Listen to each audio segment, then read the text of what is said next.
John stared out the rain-streaked window, the city lights blurring into an indistinguishable mess of yellows and reds. Each drop of rain felt like a tiny hammer blow against his soul. It had been 6 months since Sarah's accident, 6 months since his world had shattered. He replayed the memories endlessly.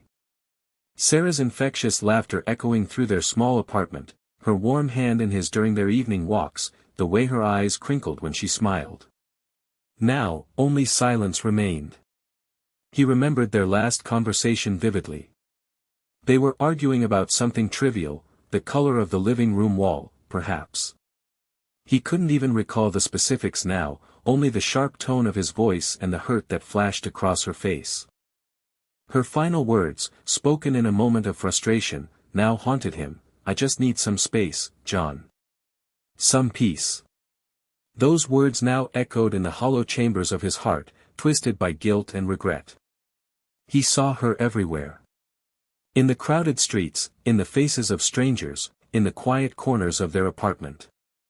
He'd catch a glimpse of auburn hair, the curve of a smile, and his heart would leap with a desperate hope, only to be crushed again by the cold reality of her absence. Sleep offered no escape. Nightmares plagued him, vivid replays of the accident, Sarah's face frozen in a silent scream. He'd wake up in a cold sweat, the silence of the apartment pressing down on him like a suffocating blanket. He tried to work, to maintain some semblance of normalcy, but his mind was a fog. He couldn't concentrate, couldn't focus. His colleagues offered their condolences, their well-meaning words feeling hollow and inadequate. He was drowning in grief, slowly suffocating under the weight of his loss. One rainy afternoon, while aimlessly flipping through old photographs, he stumbled upon a picture of them at the mountain cabin. Sarah's eyes sparkled with joy as she stood in front of the rustic wooden structure, surrounded by towering pines. "Let's go there," he whispered to the empty room. "Let's go back to the cabin." Maybe, just maybe, he could find some peace in the silence of the mountains, away from the constant reminders of his loss. The cabin, a place filled with happy memories, felt like his last hope. It was a sanctuary they had built together, a place where they had escaped the noise and chaos of the city. Perhaps, nestled in the heart of the mountains, he could finally find some solace. The drive was long and arduous, the winding mountain roads a stark contrast to the grid-like streets of the city he'd left behind. Each mile felt like a step further away from the life he once knew, a life now tinged with the bitter taste of loss. He drove Sarah's old Jeep, the familiar scent of her perfume still faintly lingering in the upholstery.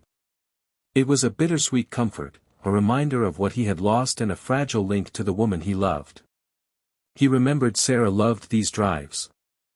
She would roll down the windows, letting the crisp mountain air fill the car, her hair whipping around her face as she sang along to her favorite songs. He tried to imagine her beside him, her hand resting on his knee, her laughter filling the silence. But the image only intensified the ache in his heart.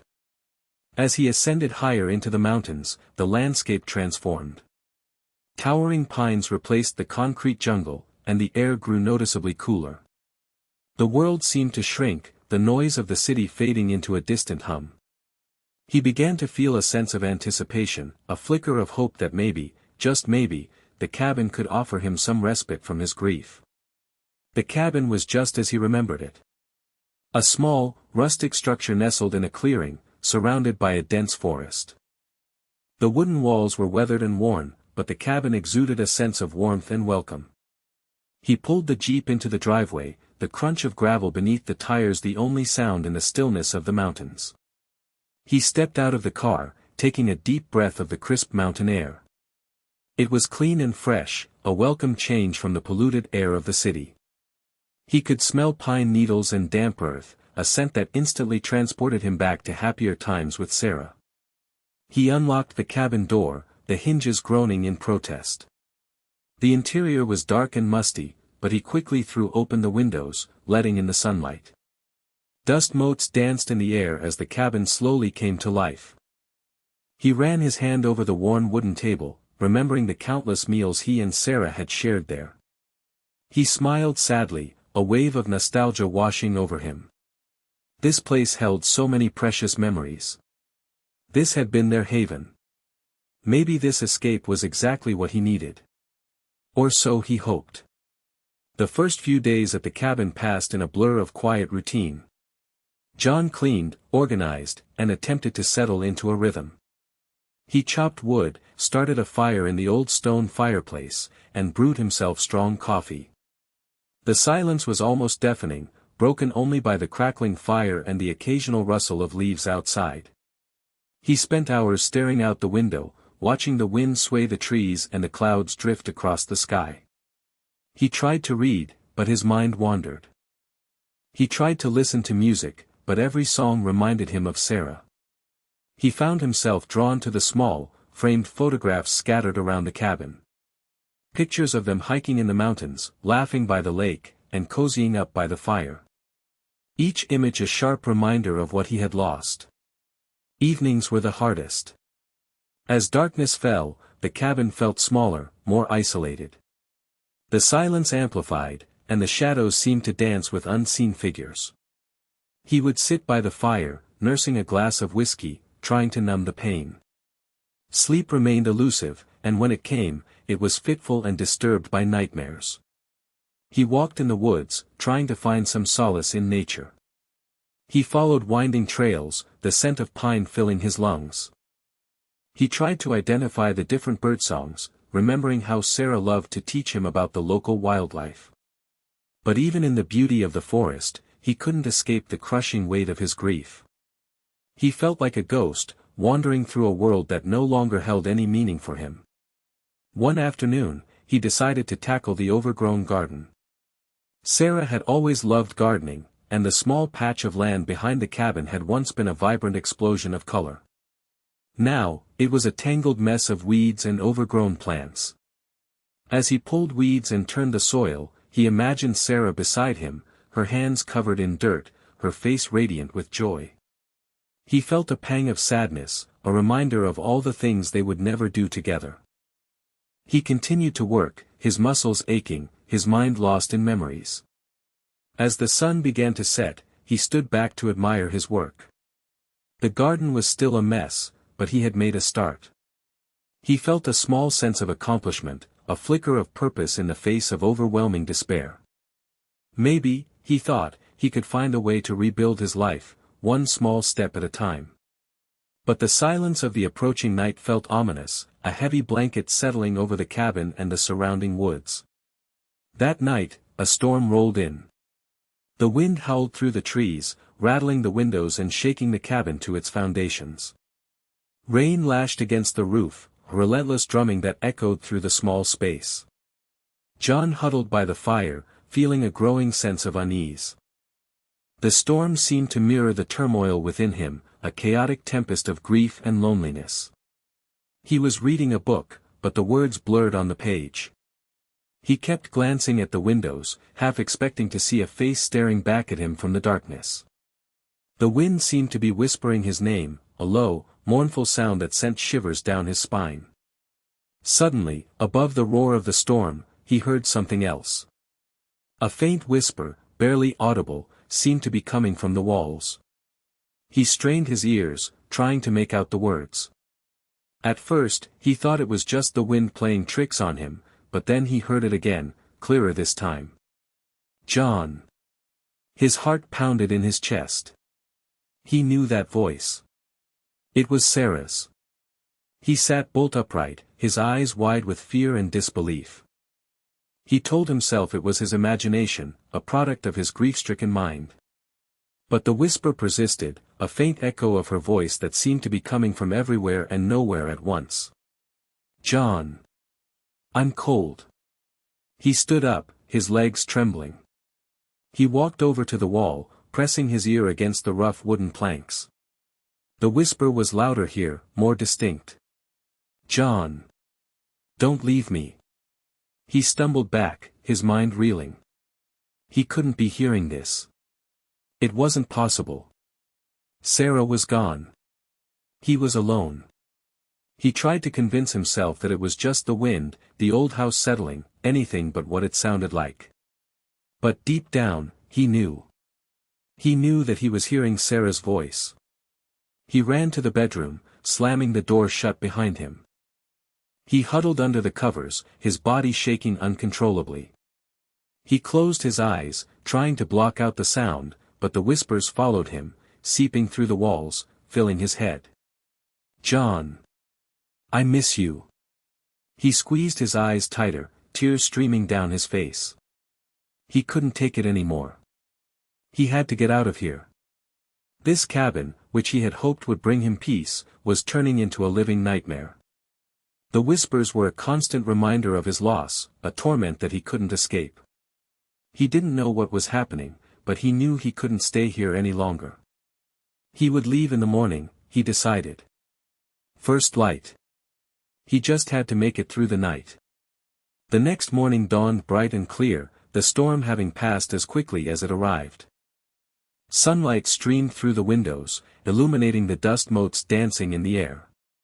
John felt a little calmer, the terror of the previous night slightly diminished by the light of day.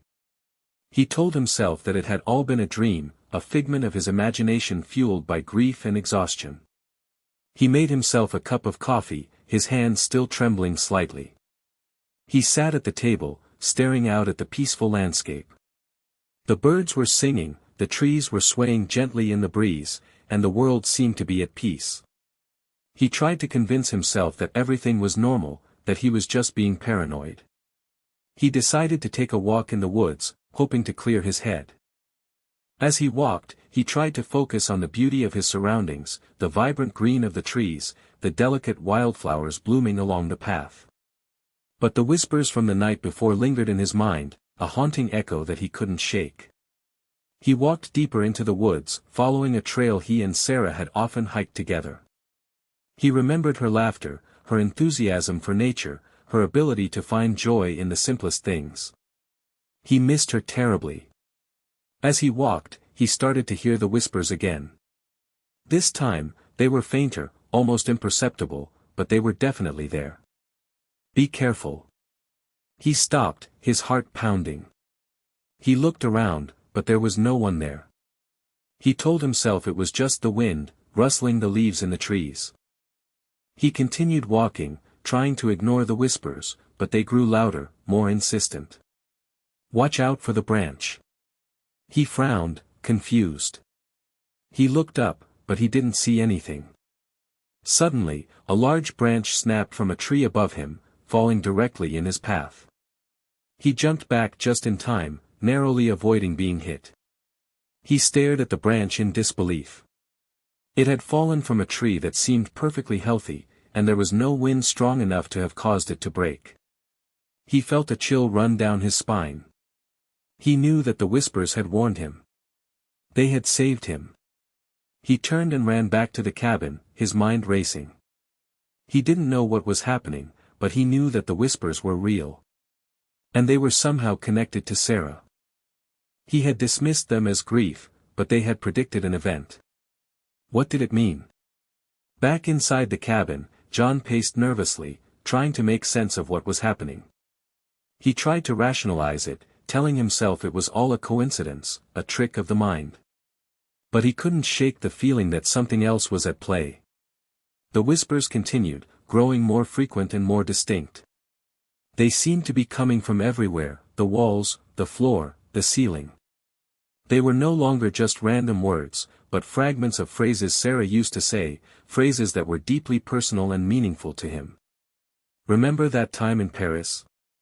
I love you more than words can say. You always make me laugh." And then, the phrase that haunted him the most, "I just need some space. Some peace." He covered his ears, trying to block out the sound, but the whispers persisted, echoing in his mind.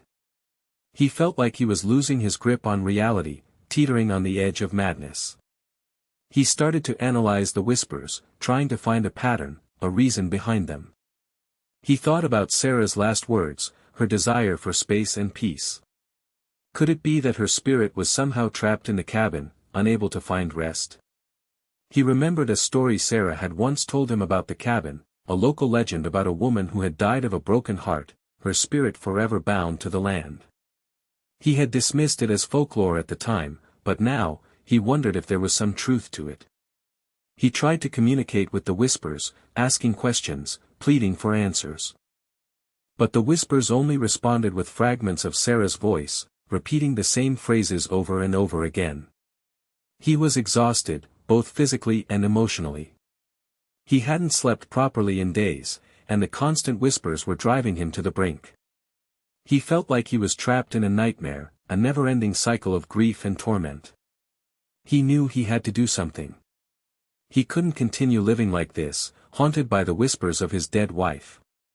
He decided to research the history of the cabin, to see if he could find any clues about what was happening. Maybe, just maybe, he could find a way to help Sarah's spirit find peace, and finally escape the torment that was consuming him. The library was a few towns over. Tomorrow, he would go. He had to. The next morning, John woke with a renewed sense of purpose. He was determined to find answers, to understand the source of the whispers and their connection to Sarah. He ate a quick breakfast and prepared to drive to the local library. As he was gathering his things, he heard a whisper, faint but clear, "A bird will hit the window." He paused, his heart sinking. He looked at the window, but there was nothing there. He shook his head, dismissing it as another hallucination. He opened the door to leave, and just as he did, a small bird flew directly into the windowpane with a loud thud. John froze, his blood running cold. He stared at the stunned bird, which lay motionless on the ground. He knew then that the whispers were not just echoes of the past, but somehow able to see the future. He hesitated, unsure of what to do. Should he still go to the library? Was it even safe to leave the cabin? He felt like he was being watched, manipulated by some unseen force. He decided to proceed with his plan, but he was more cautious than ever. He drove slowly, his eyes scanning the road for any potential dangers. The whispers remained silent, adding to his unease. He arrived at the library and spent hours poring over old books and local historical records. He found mentions of the cabin, but nothing that explained the whispers or Sarah's presence. He did, however, find a few unsettling stories about the land the cabin was built on, tales of unexplained deaths and strange occurrences. As he was leaving the library, he heard another whisper, "The old oak will fall."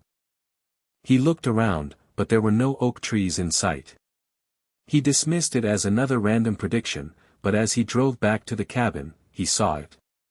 A massive oak tree, standing tall and proud just a few yards from the road, was leaning precariously. He stopped the car, his heart pounding. He knew that the tree was about to fall. He watched in horror as the tree slowly toppled over, crashing to the ground with a deafening roar. The road was completely blocked. He sat there for a moment, stunned. The whispers had predicted another event, and this time, it was far more significant than a bird hitting a window.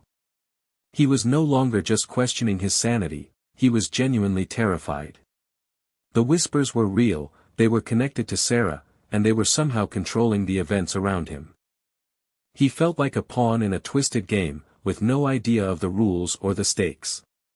He had to get to the bottom of this, before it was too late. Stranded on the blocked road, John had no choice but to turn back to the cabin. The fallen tree loomed behind him, a stark reminder of the power of the whispers.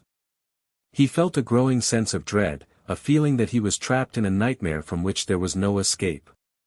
Back at the cabin, he barricaded the doors and windows, trying to create a sense of security. But he knew it was futile. The whispers were inside his head, inside the walls, inside the very fabric of the cabin. As darkness fell, the whispers intensified. They were no longer just predicting events or repeating phrases, they were revealing details about his and Sarah's life together, details that only Sarah could know. "Remember the nickname you gave me after I spilled spaghetti all over myself on our first date?" "Spaghetti Face Sarah." John gasped. He had almost forgotten about that incident. It was a silly, embarrassing moment, but it was also a cherished memory. Only he and Sarah knew about that nickname.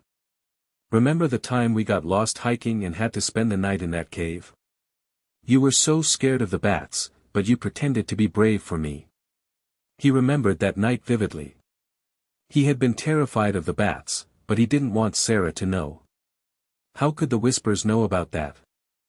Remember the inside joke we had about Mrs. Higgins' cat, Mr. Whiskers, and how we thought he was secretly judging us? Tears streamed down John's face. Mr. Whiskers. That was their private joke, something they had laughed about for years. There was no way anyone else could know about that. He sank to his knees, overwhelmed by the realization that something supernatural was happening. The Whispers were not just echoes of Sarah's voice, they were somehow connected to her consciousness, her memories, her very soul. He was no longer just terrified, he was filled with a sense of awe and wonder. Was it possible that Sarah was trying to communicate with him from beyond the grave?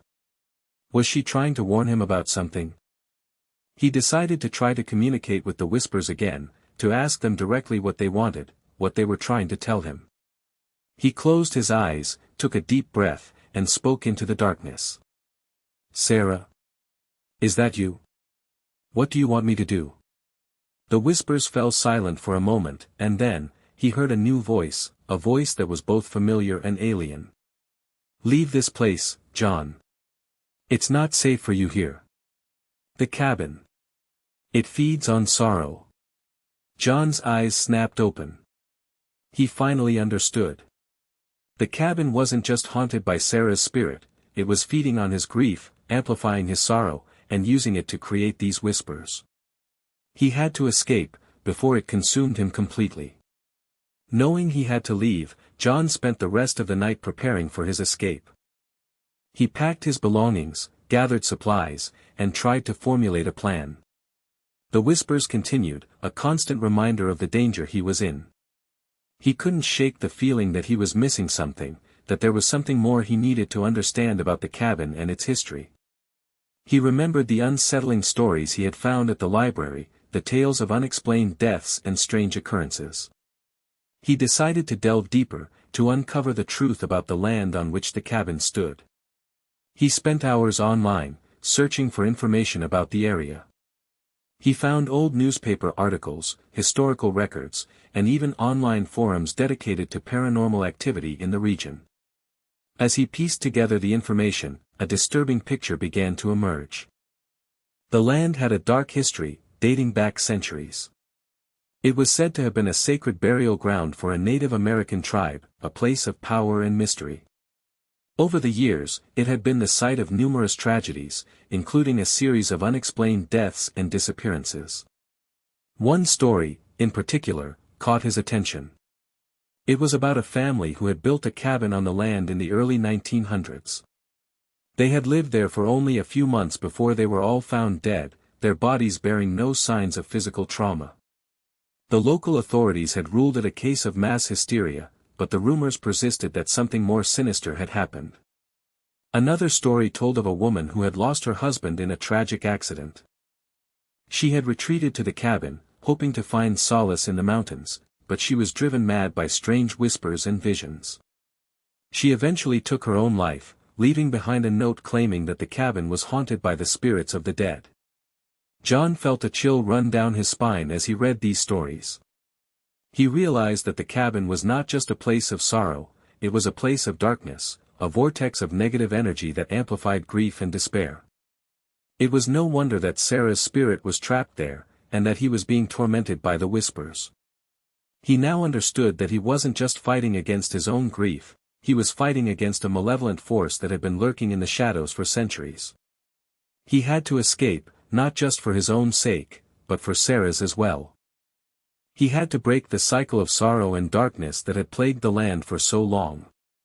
As he prepared to leave, the whispers grew louder, more insistent, as if the cabin was trying to prevent him from escaping its grasp. He knew it wouldn't be easy, but he was determined to fight for his freedom, for Sarah's memory, and for the chance to finally find peace. As dawn approached, John prepared to leave. He checked his supplies one last time, making sure he had everything he needed. He knew the road was blocked by the fallen tree, but he was determined to find a way around it. He would hike through the woods if he had to. The whispers had grown louder and more insistent throughout the night, a cacophony of voices that threatened to drive him mad. They were no longer just repeating phrases or predicting events, they were taunting him, mocking him, and preying on his deepest fears.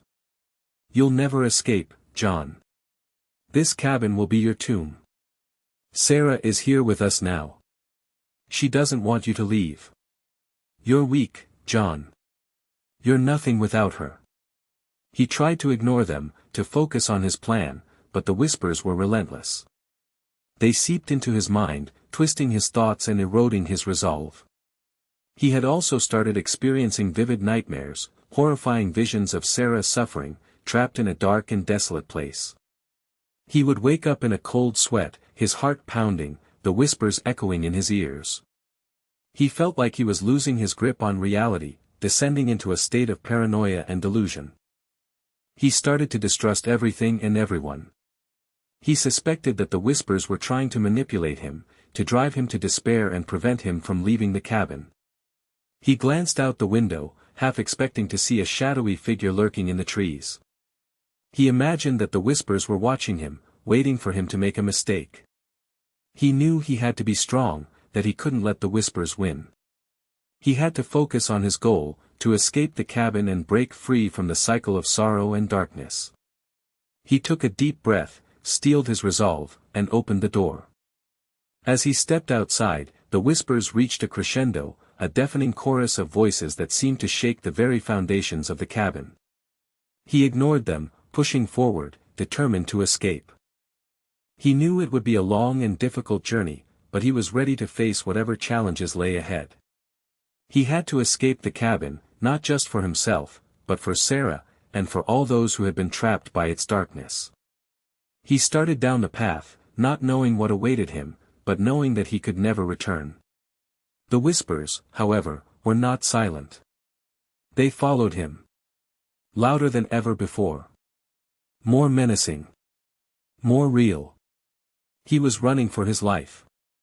As John struggled through the woods, the whispers continued to torment him. They echoed Sarah's voice, but twisted and distorted, filled with malice and despair. He realized the cabin wasn't just haunted, it was actively feeding on his pain. It craved his sorrow, using it to fuel the whispers and keep Sarah's presence alive in a grotesque imitation of life. He remembered how the whispers had started subtly, almost comforting, like echoes of happy memories. But as his grief deepened, the whispers had grown stronger, more demanding, more malevolent. They had become a parasite, feeding off his emotional vulnerability. He understood now that the cabin was not a sanctuary, but a trap. It had lured him in with the promise of peace, but it had only amplified his suffering. It had taken his grief and twisted it into something monstrous, something that threatened to consume him completely. He thought of Sarah, her spirit trapped in this twisted reality, forced to relive her final moments over and over again. He realized that he had to escape, not just for his own sake, but to free her from the cabin's grasp. The whispers grew louder, sensing his resolve weakening. They tried to lure him back, promising him that Sarah was still there, that he could be with her again. "Come back, John. We miss you. We can be a family again." He resisted the temptation, knowing that it was a lie. Sarah was not there. Only a twisted imitation, a puppet controlled by the cabin's dark energy. He stumbled upon the fallen tree, which blocked the road. He knew he couldn't climb over it, it was too dangerous. He would have to find another way around. He plunged deeper into the woods, following a faint trail that led away from the road. The whispers grew more frantic, sensing that he was getting further away from the cabin's influence. "Don't leave us, John. We need you. Sarah needs you." He ignored them, pushing forward, his determination fueled by a newfound sense of purpose. He would not let the cabin win. He would not let it consume him. He would escape, and he would find a way to honor Sarah's memory, to keep her spirit alive in a way that was pure and untainted by the cabin's darkness. He had to believe this. Otherwise, all was lost. As he continued his trek, he noticed the forest itself seemed to resist him. Branches snagged at his clothes, roots tripped him, and the air grew heavy and oppressive. The cabin was fighting back, using all its power to keep him within its grasp. But John pressed on, his heart filled with a desperate hope. He had to escape the cabin's hunger, for both their sakes. Hours passed as John stumbled through the dense forest. The terrain was treacherous, and he was exhausted, both physically and emotionally. The whispers continued to hound him, their voices a constant reminder of the cabin's power and his own vulnerability. He tripped and fell, scraping his knees and hands. He lay there for a moment, catching his breath, the whispers swirling around him like a swarm of angry bees. "Give up, John. You can't escape. This is your fate." He closed his eyes, trying to block out the sound, but the whispers were inside his head, inside his very soul. He felt like he was drowning in a sea of sorrow and despair. He thought of Sarah, her laughter, her smile, her unwavering spirit. He knew that she would never want him to give up, that she would want him to fight for his freedom, for his happiness. He drew strength from her memory, pushing himself to his feet. He continued to stumble through the woods, his determination renewed. As he pressed on, he noticed a change in the forest. The trees were less dense, the undergrowth less tangled. He could see a glimmer of light in the distance, a sign that he was nearing the edge of the woods. He quickened his pace, his heart pounding with hope. He could almost taste freedom, almost feel the warmth of the sun on his face. Suddenly, the whispers intensified, reaching a fever pitch. They were no longer just taunting him, they were pleading with him, begging him to stay. "Please, John, don't leave us. We need you. We can't survive without you." He ignored them, focusing on the light in the distance. He knew that the cabin was trying to trick him, to manipulate him into returning. He broke through the tree line, emerging into a clearing. He could see a road in the distance, a sign of civilization. He had made it. He had escaped the cabin's grasp. He ran towards the road, his lungs burning, his legs aching. He didn't stop until he reached the pavement, collapsing to his knees, gasping for air. He had done it. He had escaped the cabin. He was free. But as he sat there, catching his breath, he heard something that sent a chill down his spine. A faint whisper, barely audible, but definitely there. "John." He looked around, but there was no one there. The whisper seemed to be coming from the air itself. He realized then that he hadn't escaped the whispers. They had followed him. The cabin's influence extended beyond its walls, reaching out to claim him, even in the light of day. He was not free. Not yet. The battle had just begun. He stood, knowing he had to keep moving. He couldn't stay here. The whispers were getting closer. He had to find a way to silence them, once and for all. He started walking down the road, away from the darkness, towards the unknown. Before John had made it to the forest's edge, his escape attempt had been thwarted multiple times by the cabin itself. The first sign that his departure would not be easy came as he tried to pack Sarah's old suitcase. The zipper, which had always worked perfectly fine before, became inexplicably jammed. He wrestled with it for what felt like an eternity, his frustration mounting with each failed attempt. The whispers began, soft at first, then growing louder as he struggled. "You're not going anywhere, John. This is your home now." He finally managed to force the zipper closed, only to find that one of the wheels on the suitcase had broken off. He cursed under his breath, grabbing a duffel bag instead. Next, as he carried his belongings to the door, the cabin seemed to actively resist him. The wind picked up suddenly, slamming the door shut with a loud bang. He tried to open it, but it was as if an invisible force was holding it closed. He had to put all his weight against the door to finally force it open, nearly losing his balance in the process. Outside, the path leading to the road was blocked by a thick fog that had seemingly appeared out of nowhere. He couldn't see more than a few feet in front of him, making it impossible to navigate the winding trail through the woods. The whispers intensified, their voices echoing through the fog. "Turn back, John. It's not safe out there.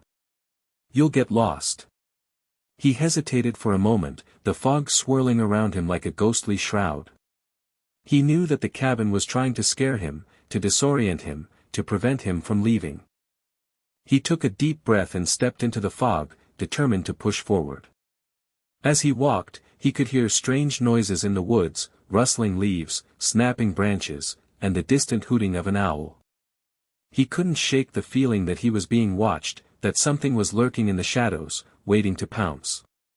The path seemed to twist and turn, leading him in circles. He became disoriented, losing all sense of direction. He knew that the cabin was playing tricks on him, manipulating the landscape to keep him trapped. Just when he was about to give up, he stumbled upon a familiar landmark, a large oak tree that he and Sarah had often sat under. He knew he was close to the edge of the woods. He pushed forward, his hope renewed, finally breaking through the fog and emerging into the clearing. But as he reached the road, he realized that the whispers had followed him, their voices a constant reminder that the cabin's influence extended far beyond its walls. The respite on the road gave him time to reflect on all the forces working against him, all orchestrated by the cabin. It was clear, it wanted him to stay. It needed him to stay. But why? He knew, as he walked away, he was walking into an even greater unknown than he had imagined, as well as leaving a piece of himself behind. As John walked down the road, the whispers grew louder, more insistent. They swirled around him, a deafening chorus of voices that threatened to overwhelm his senses. He pressed his hands to his ears, trying to block out the sound, but it was no use.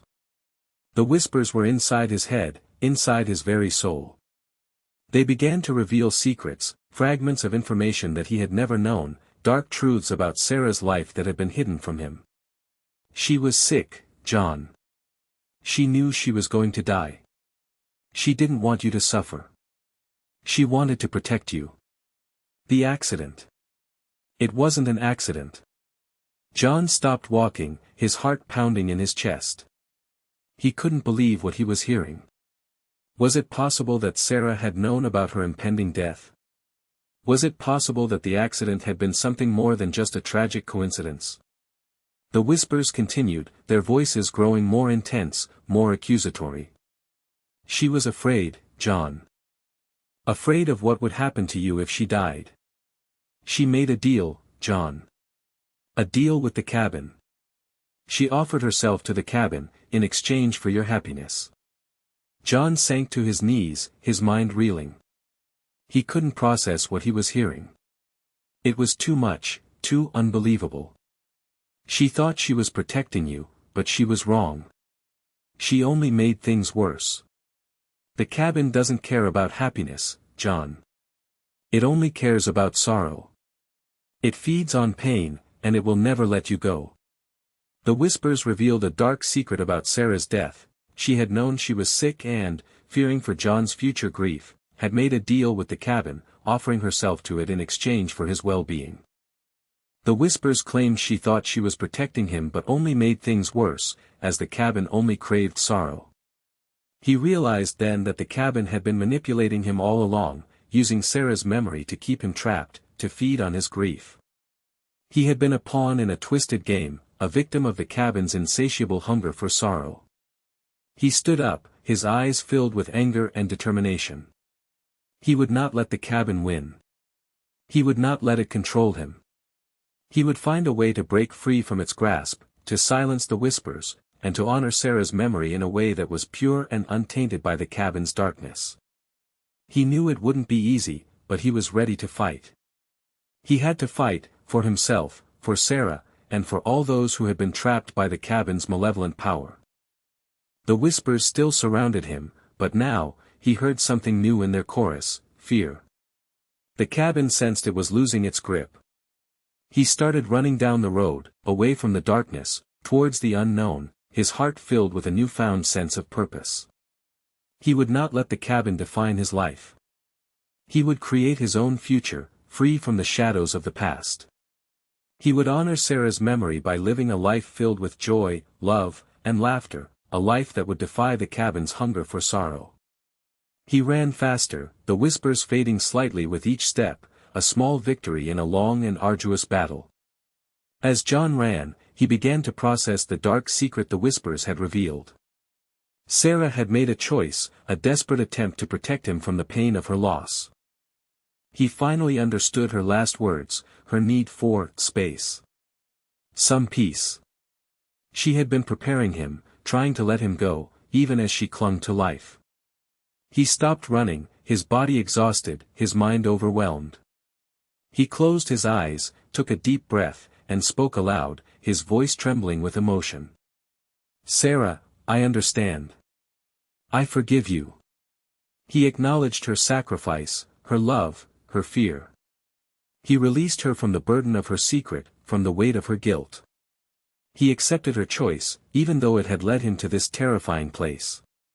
He realized that holding on to his grief, clinging to the past, had only strengthened the cabin's power. It had allowed the whispers to thrive, to manipulate him, to keep him trapped in a cycle of sorrow. He had to let go. He had to forgive himself, for the things he had said, for the things he had done, for the things he had failed to do. He had to forgive Sarah, for her secret, for her sacrifice, for her love. He opened his eyes, a single tear rolling down his cheek. He felt a sense of peace wash over him, a calmness he hadn't experienced since Sarah's death. The whispers subsided, their voices fading into a faint murmur, like a distant echo. He continued to walk down the road, putting as much distance as possible between himself and the cabin. He flagged down a passing car, a beat-up pickup truck driven by an old farmer. He offered John a ride to the nearest town, a small community nestled in the foothills of the mountains. As he rode in the truck, John looked back at the mountains, at the dark silhouette of the cabin nestled among the trees. He knew he would never forget what had happened there, the terror, the sorrow, the strange and inexplicable events that had changed his life forever. He also knew that he hadn't entirely escaped the cabin's influence. The whispers were still there, faint but persistent, like a nagging voice in the back of his mind. They no longer taunted him or threatened him, but they were a constant reminder of his loss, of Sarah's sacrifice, of the darkness that lurked within the cabin. He realized that grief was not something he could simply escape or erase. It was a part of him now, a scar on his soul that would never fully heal. The cabin had amplified his grief, twisted it into something monstrous, but it had also forced him to confront it, to acknowledge it, and to finally begin to let it go. He knew that the journey ahead would be long and difficult. He would have to learn to live with the whispers, to accept them as a part of himself. He would have to find a way to honor Sarah's memory without succumbing to the cabin's darkness. He also knew that he was no longer the same person he had been before he entered the cabin. The experience had changed him, stripped him bare, and forced him to confront his deepest fears and insecurities.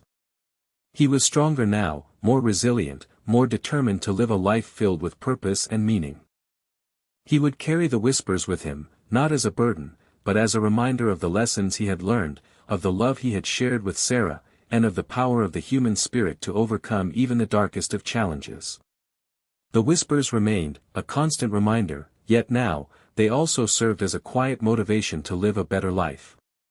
They were a part of him now, for better or worse. Years passed. John returned to the city, but not to the same life he had left behind. He found a small apartment overlooking a bustling park, a place filled with life and energy, a stark contrast to the isolated cabin in the mountains. He got a new job, teaching art to underprivileged children. He found joy in helping others, in sharing his passion for creativity and expression. He made new friends, people who appreciated his strength and resilience, people who didn't judge him for his past. He never forgot Sarah. Her memory was a constant presence in his life, a source of both sorrow and inspiration. He honored her by living a life that was filled with love, laughter, and purpose, a life that defied the cabin's hunger for sorrow. The whispers never entirely disappeared. Occasionally, in the quiet moments, he would hear them, faint and distant, like echoes of a dream. They were no longer menacing or taunting, but rather, a gentle reminder of his past, of his loss, of his love for Sarah. He learned to live with them, to accept them as a part of himself. He understood that they were not a sign of madness, but a testament to the power of grief, to the enduring bond between two souls, and to the resilience of the human spirit. He realized that the cabin had not broken him, but had made him stronger. It had forced him to confront his deepest fears, to forgive himself and Sarah, and to finally let go of the past. He found a fragile peace, a sense of acceptance that allowed him to move forward, to embrace life with all its joys and sorrows. He understood that grief was not something to be feared, but something to be honored, something to be integrated into his life, to make him a more compassionate and understanding person. One sunny afternoon, while walking through the park, he heard a whisper, clearer than he had heard in years. It was Sarah's voice, soft and gentle, filled with love and gratitude. "Thank you, John. You set me free." He smiled, a single tear.